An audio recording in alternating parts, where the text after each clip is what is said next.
الحمد لله رب العالمين وصلوات الله وسلامه على أفضل الأنبياء والمرسلين نبينا محمد وعلى آله وأصحابه أجمعين أما بعد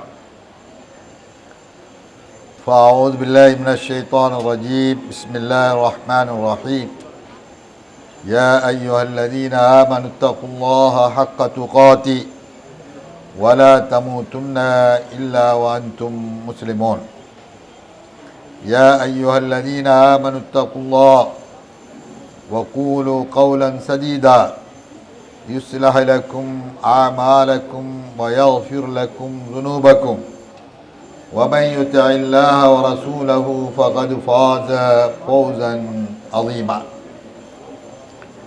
اللهم صل على محمد وعلى آل محمد كما صليت على إبراهيم وعلى آل إبراهيم إنك حميد مجيد اللهم بارك على محمد وعلى آل محمد كما باركت على إبراهيم وعلى آل إبراهيم إنك حميد مجيد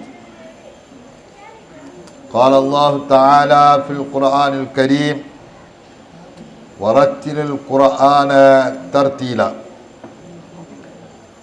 அளவற்ற அருளாளனும் நிகரில்லா கருணையாளனுமான எல்லாம் வல்ல ஏகநாயன் வல்ல அல்லாஹ்வுக்கே புகழனைத்தும் உண்டாகட்டுமாக.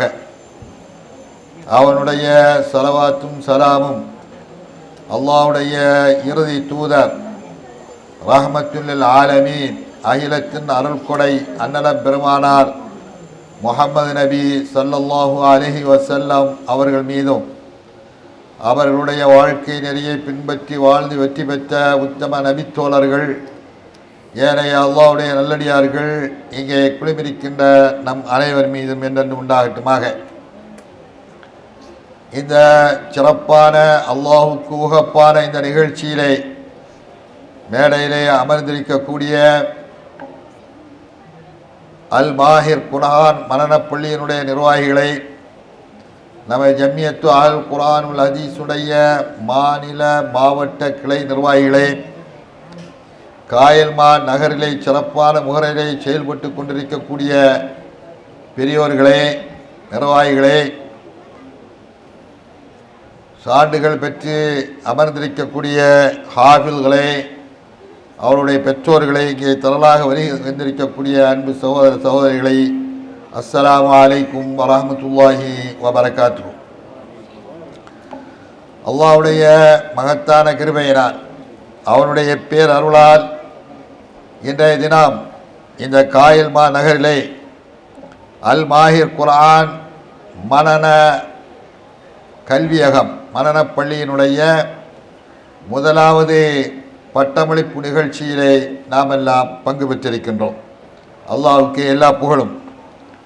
இந்த முதலாவது பட்டமளிப்பு நிகழ்ச்சியிலே 9 ஆபில்களை நாம் சமுதாயத்திற்கு அர்ப்பணிக்கின்றோம், அறிமுகப்படுத்துகின்ற நிகழ்ச்சியாக இந்த நிகழ்ச்சி இருந்து கொண்டிருக்கிறது.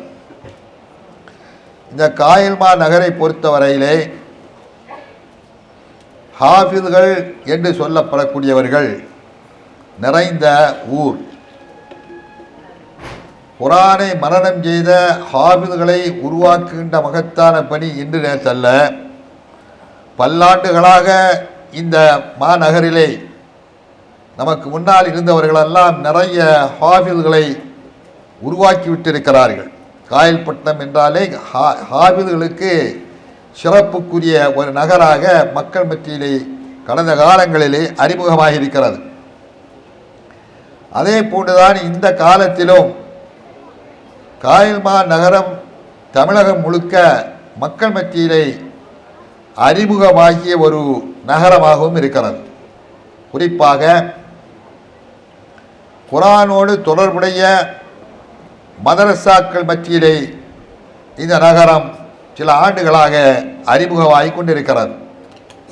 ஆண்டுதோறும் ஹாஃபில்களை சிறப்பிக்கக்கூடிய குர்ஆன் மனன போட்டிகளை நடத்தி சிறப்பான முறையிலே ஊக்குவிக்கக்கூடிய ஒரு மகத்தான பணியையும் இந்த காயல்மா நகரிலே அமைந்திருக்கக்கூடிய ஜாமியுல் அஸ்ஹர் சிறப்பான முறையிலே செயல்படுத்தி கொண்டிருக்கிறது. அதனுடைய நிர்வாகிகள் எல்லாம் இங்கே மேடையிலே அமர்ந்திருப்பதை பார்க்கின்ற பொழுது மிகவும் மனசுக்கு ரொம்ப குளுமையாக இருக்கிறது. காரணம், நாம் திரும்பி பார்ப்பது இந்த தமிழகத்திலே ஏகத்துவ எழுச்சி துவங்கிய காலம் 1983-84 என்று நினைக்கின்றேன். அந்த காலத்தில் தான் இந்த ஏகத்துவ எழுச்சி பல பகுதிகளிலும் தலைதூக்கி இருக்கக்கூடிய நேரத்தில் காயல்மா நகரிலும் அப்படிப்பட்ட ஒரு எழுச்சி உருவான போது தமிழகத்திலே பெண்களை உருவாக்கக்கூடிய ஆலிமாக்களாக உருவாக்கக்கூடிய ஒரு முதல் கல்லூரியாக இந்த நகரில் அமைந்திருக்கக்கூடிய ஆயிஷா சித்திகா மகளிர் கல்லூரி அதனுடைய துவக்கம்.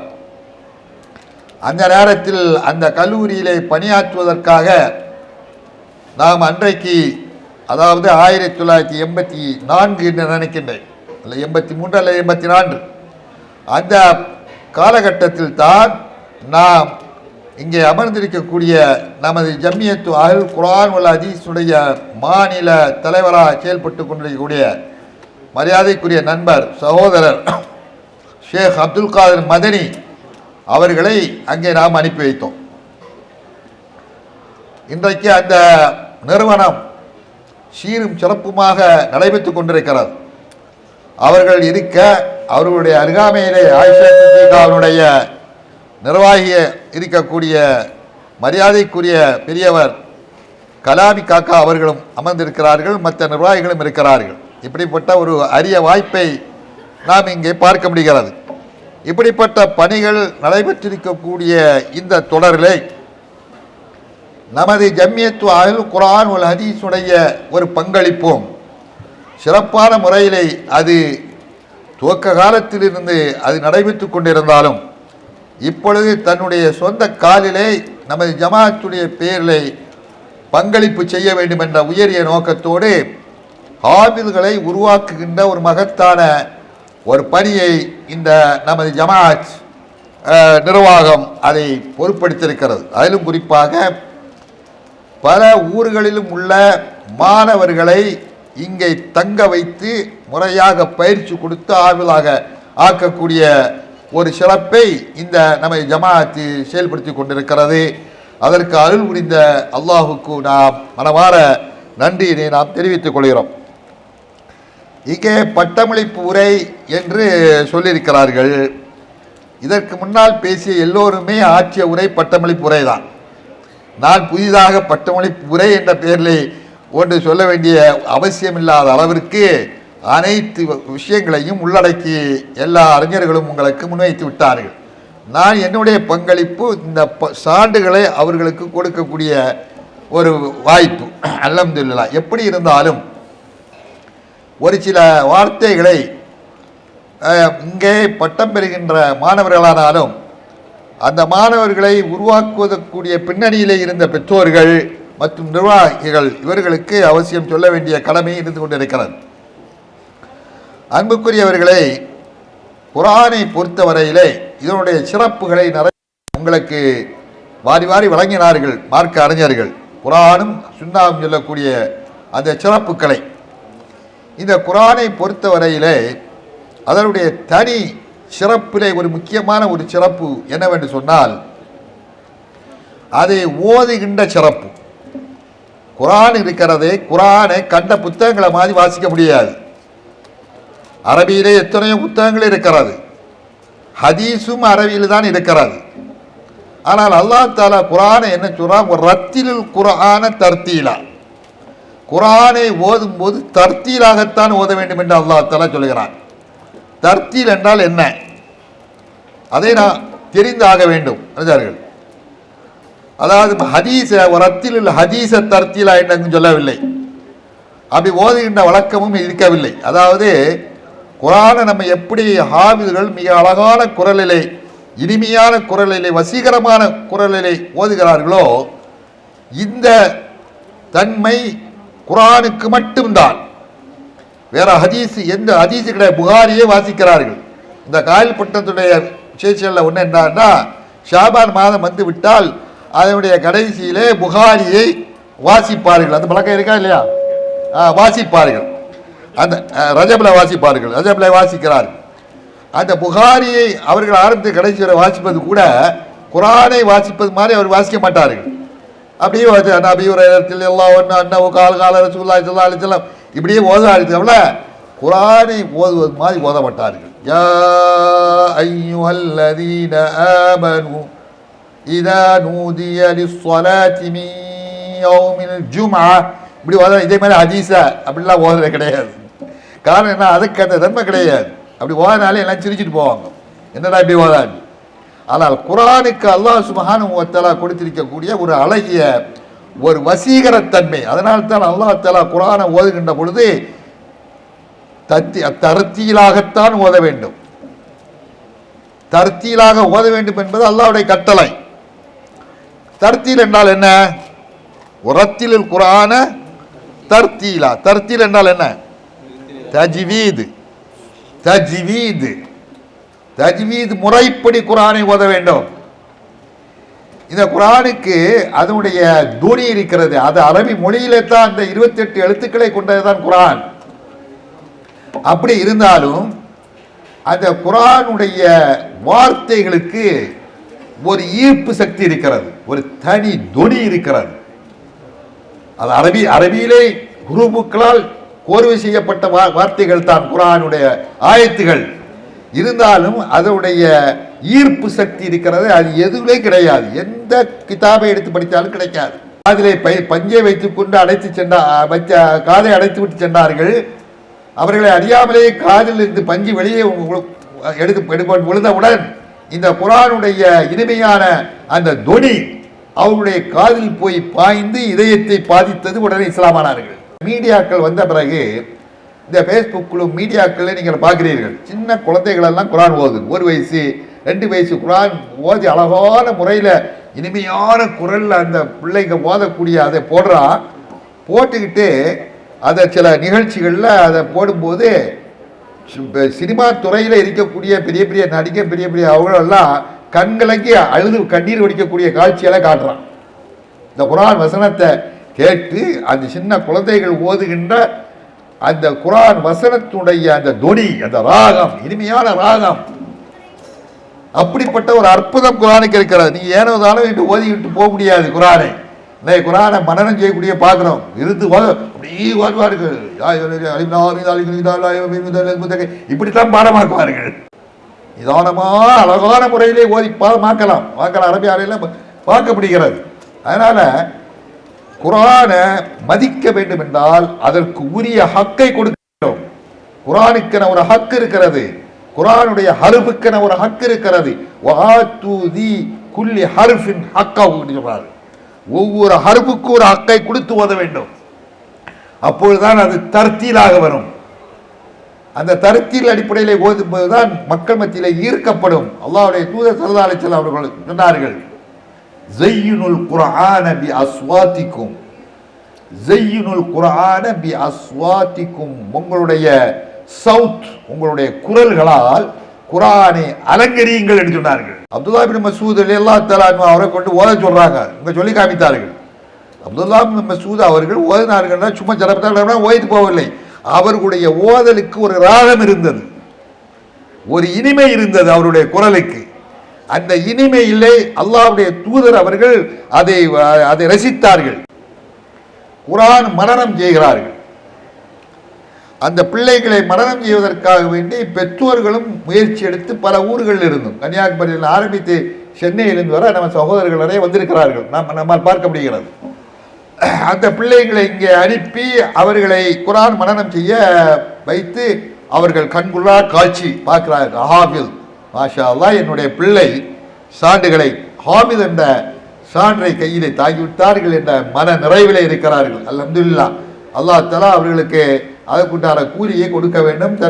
தன் பிள்ளை குர்ஆனை மனனம் செய்த ஒரு ஆவிலாக ஆக்குவதை பார்த்து கண்குளிர் செய்யக்கூடிய தாய் அதுதான் விரும்புகிறார்கள்.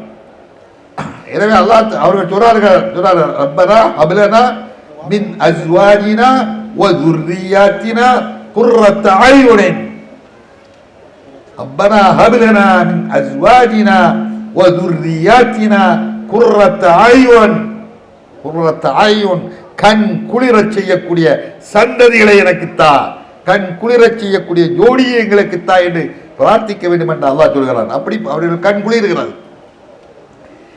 ஆனால் இங்கே ஒன்றை நான் சொல்லிக்கொள்ள ஆசைப்படுகிறேன். உங்களுடைய கண் குளிர்ச்சி பெற்றோர்களுடைய கண் குளிர்ச்சி ஆனாலும், இங்கே ஹாபிலானவர்களுடைய கண் குளிர்ச்சி ஆனாலும் அது நீடிக்க வேண்டும். அந்த கண் குளிர்ச்சி நீடிக்க வேண்டும். அதனால் அதைத்தான் நாம் இதற்கு பின்னால் நாம் சிந்திக்க கடமைப்பட்டிருக்கிறோம். ஹாபில் குர்ஆன், ஏன் குர்ஆனை மனனம் செய்கிறோம்? இந்த கேள்விக்கு விடை காண வேண்டும்.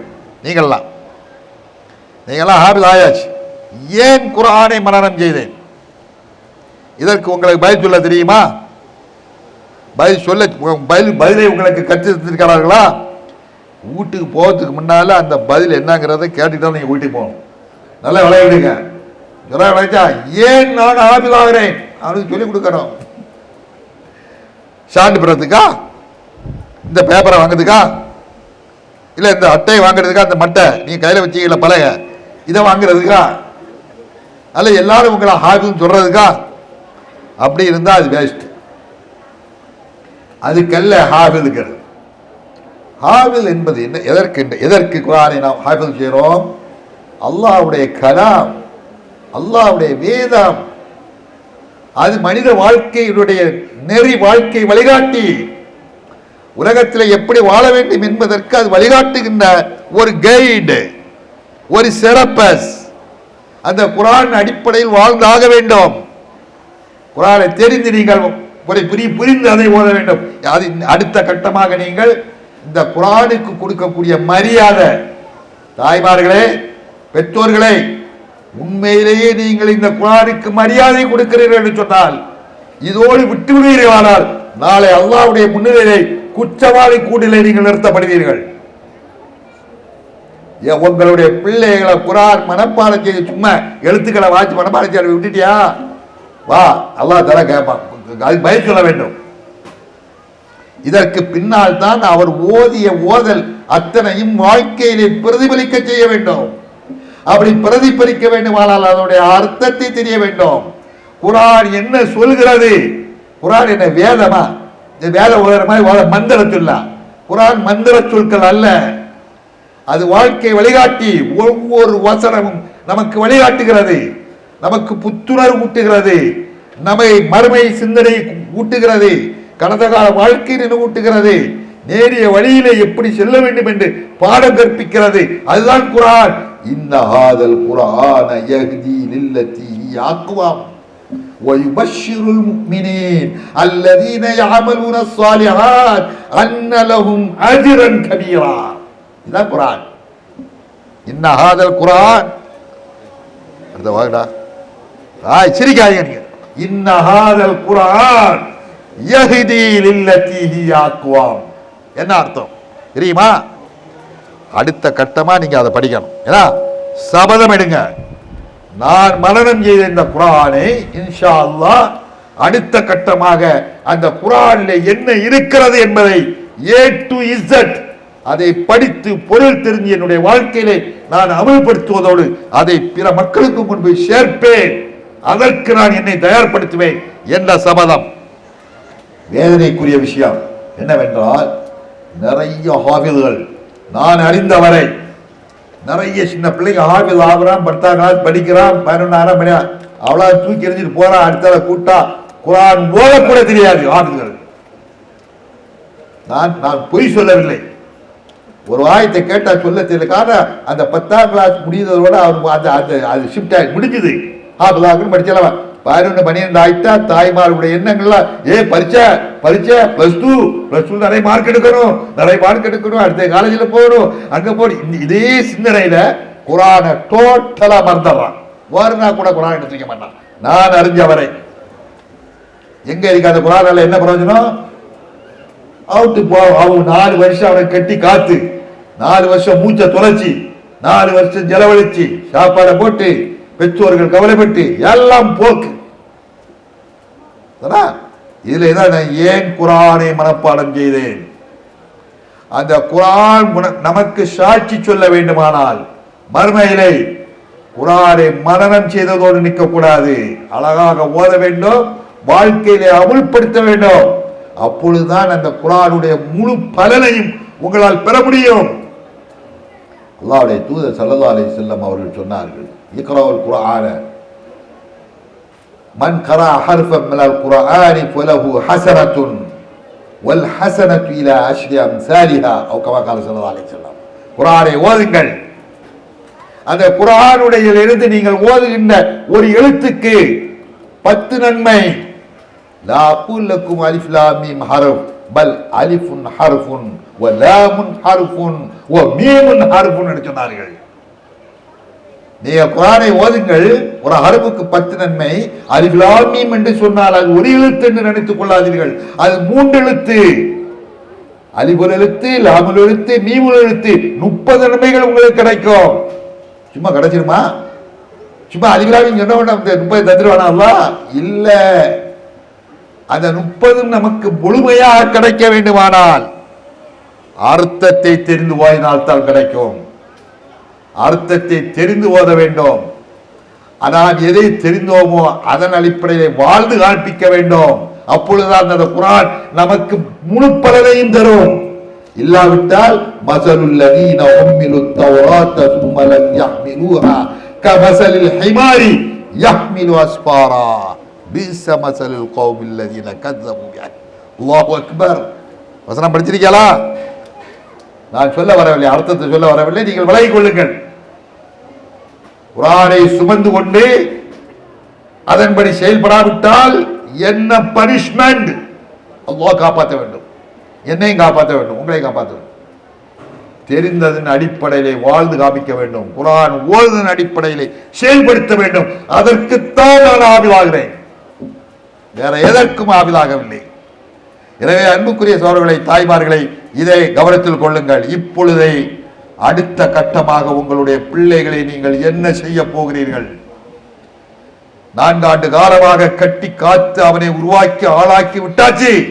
அது தப்பி ஓடிவிடக்கூடாது. இந்த குர்ஆன் தப்பி விடாமல் பாதுகாப்பதற்கு அரணாக இருந்து பாதுகாப்பதற்குண்டான வழி என்ன?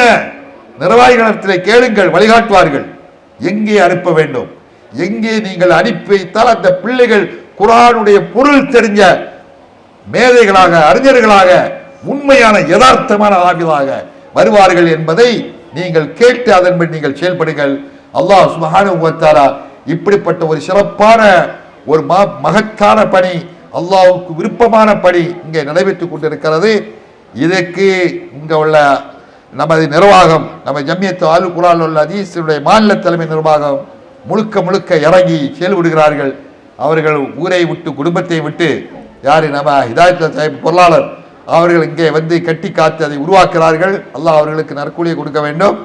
அதே மாதிரி எல்லோரும் இதற்கு ஒத்துழைப்பும் கொடுக்க வேண்டும். பொருளாதார ரீதியாக, ஆலோசனை ரீதியாக, எல்லா வகையிலும் உங்களுடைய ஒத்துழைப்பை இந்த கல்வி ஸ்தாபனத்துக்கு, இந்த குர்ஆன் மனனம் பிள்ளைக்கு கொடுத்து இது என்னென்றைக்கும் சீரோடும் சிறப்போடும் செயல்படுவதற்கு நீங்கள் ஒத்துழைக்க வேண்டும். அதே போன்று நமது காயல் பட்டத்தை சார்ந்த மற்ற நிறுவனங்கள், இந்த ஏகத்துவ கொள்கை அடிப்படையில் செயல்பட்டு கொண்டிருக்கக்கூடிய நிறுவனங்கள், எல்லா நிறுவனங்களும் ஒருவருக்கு இணைந்து அன்போடும் பாசத்தோடும் சகோதரத்துவ உணர்வோடும் இணைந்து இந்த மார்க்கம் எல்லா பகுதிகளிலும் கொண்டு போய் சேர்ப்பதற்கு எல்லோரும் முன்வர வேண்டும். அதற்கு அல்லாஹ் சுப்ஹானஹு வ தஆலா அருள்வானாக என வேண்டி இந்த வாய்ப்பளித்த எல்லோருக்கும் நன்றி கூறி விடைபெறுகிறேன். அஸ்ஸலாமு அலைக்கும் வரஹ்மத்துல்லாஹி வ பரக்காத்துஹு.